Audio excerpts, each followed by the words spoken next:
गृह मंत्री अमित शाह 2 दिन के बिहार दौरे पर हैं। आज बिहार चुनाव को लेकर एनडीए की एक महत्वपूर्ण बैठक होने वाली है।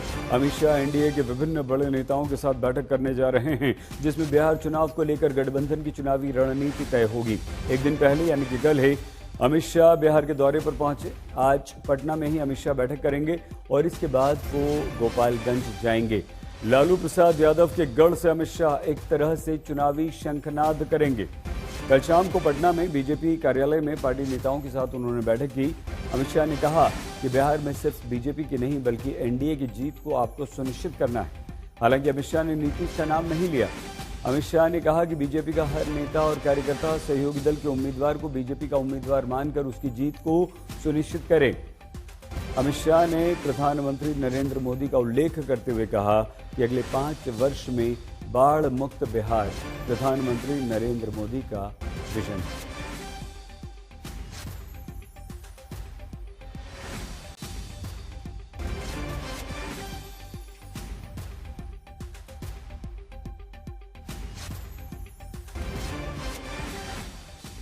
आज की बैठक महत्वपूर्ण होने वाली है। गृह मंत्री अमित शाह की एनडीए के नेताओं के साथ ये बैठक करेंगे और बैठक के लिए पहुंच चुके हैं अमित शाह। बापू सभागार की तस्वीर है, एक बड़ी माला उन्होंने हाथ पकड़कर नीतीश कुमार को उठाया और अपने साथ नीतीश कुमार भी देखिए दोनों, जबकि इससे पहले उन्होंने अपने संबोधन में कल नीतीश कुमार का नाम नहीं लिया था। जोरदार तालियों के साथ स्वागत कीजिए, क्षण का अभिनंदन कीजिए। मखाना का माला पहनाकर अतिथियों का अभिनंदन किया गया। बहुत बहुत और ये बापू सभागार में आभार। संबोधित भी करेंगे अमित शाह। भारत के यशस्वी गृह एवं सहकारिता मंत्री माननीय श्री अमित शाह जी और अमित शाह का ये महत्वपूर्ण दौरा है। चुनावी शंखनाद अमित शाह का आज हो रहा है। उनके साथ मुख्यमंत्री नीतीश कुमार और बीजेपी एनडीए के तमाम नेता वहां पर मौजूद हैं। शशि भूषण हमारे संवाददाता इस समय हमारे साथ हैं। शशि, चुनाव के मद्देनजर ये महत्वपूर्ण दौरा और उससे कहीं महत्वपूर्ण ये बैठक, क्या संदेश अमित शाह देना चाहते हैं यहाँ से? देखिए सही जी, सबसे पहली बात ये है कि लोकसभा चुनाव के बाद अमित शाह जो है वो पहली दफे जो है वो बिहार दौरे पर है और इस लिहाज से बेहद महत्वपूर्ण हो जाता है, क्योंकि बिहार में इसी साल विधानसभा चुनाव होने हैं और सरकार की तरफ से, केंद्र सरकार और राज्य सरकार दोनों की तरफ से कुल 4 विभागों के करोड़ों की योजनाओं का शिलान्यास, लोकार्पण और उद्घाटन, ये तमाम कार्यक्रम इस वक्त बापू सभागार में चल रहा है। और कल शाम में अमित शाह पटना पहुंचे थे। पटना पहुंचने के बाद अमित शाह जो है वो सबसे पहले प्रदेश कार्यालय पहुंचे। वहां पर उन्होंने बैठक की और बैठक बहुत देर तक चली। लगभग 3 से 4 घंटे तक बैठकों का दौर जारी रहा। जीत का मंत्र दिया अमित शाह ने और उसके बाद आज देखिए बिहार के लिए सौगातों का दिन है। जो केंद्रीय सहकारिता मंत्री के तौर पर अमित शाह जो है वो आज कई योजनाओं की सौगात बिहार को दे रहे हैं और इसके बाद वो गोपालगंज रवाना हो जाएंगे।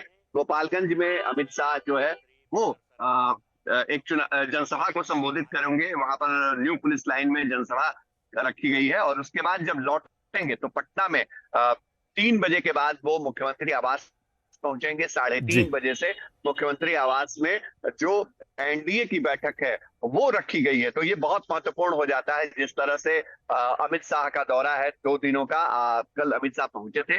कल से उन्होंने लगातार अपनी पार्टी की बैठकें की, संगठन को चार्ज किया, चुनाव में जीत का मंत्र दिया और ये भी कहा कि बिहार के साथ जो बाढ़ की विभीषिका जुड़ी हुई होती है। शशि जी जी शशि, इस समय की थोड़ी सी कमी है। बहुत धन्यवाद शशि भूषण हमारे संवाददाता। गृह मंत्री अमित शाह की एनडीए नेताओं के साथ बैठक को लेकर केंद्रीय मंत्री चिराग पासवान ने कहा है कि इससे गठबंधन की मजबूती बढ़ेगी। चिराग पासवान ने कहा कि आज 2025 चुनाव के लिए रणनीति पर चर्चा होगी।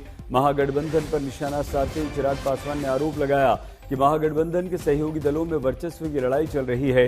वहां ना तो चेहरा फाइनल है, न ही गठबंधन का कोई स्वरूप। चिराग के अनुसार एक तरफ बिखरा हुआ विपक्ष है तो दूसरी ओर एनडीए एकजुट है जो आगामी चुनाव में बड़ी जीत के लिए अग्रसर है। चिराग ने यह भी साफ कर दिया कि मुख्यमंत्री नीतीश कुमार के चेहरे पर ही चुनाव लड़ा जाएगा। जहां एक तरफ हमारा गठबंधन मजबूती से आगे बढ़ रहा है, सबका साथ के साथ हम लोग आगे बढ़ रहे हैं, तो वहीं दूसरी तरफ विपक्ष में जिस तरीके से वर्चस्व की लड़ाई देखने को मिल रही है, जिस तरीके से महत्वाकांक्षाओं के लिए दो घटक दल आपस में एक दूसरे के सामने ही दिख रहे हैं, ना वो लोग चेहरा तय कर पा रहे हैं, ना वो लोग गठबंधन का स्वरूप तय कर पा रहे हैं। राजद कांग्रेस में जिस तरीके से दरारें देखने को मिल रही हैं, ये दर्शाता है कि एक तरफ बिखरा हुआ विपक्ष और दूसरी तरफ मजबूत एनडीए, एक ऐतिहासिक जीत की ओर हम लोग अग्रसर हो रहे हैं, इसमें कहीं कोई संदेह नहीं। देखिए, ये विपक्ष के लिए ये मुद्दा है, हम लोग के लिए कभी मुद्दा नहीं रहा है। मुख्यमंत्री जी का नाम, उनका चेहरा, एनडीए का चेहरा बिहार में कौन होगा, ये हम लोग के लिए चर्चा का विषय रहा ही नहीं है। समय समय पर गठबंधन ने इन बातों को स्पष्ट तौर से सामने रखा है। जैसा मैंने कहा कि आज संभवतः मुलाकात में चर्चाएं और विषयों पर होगी।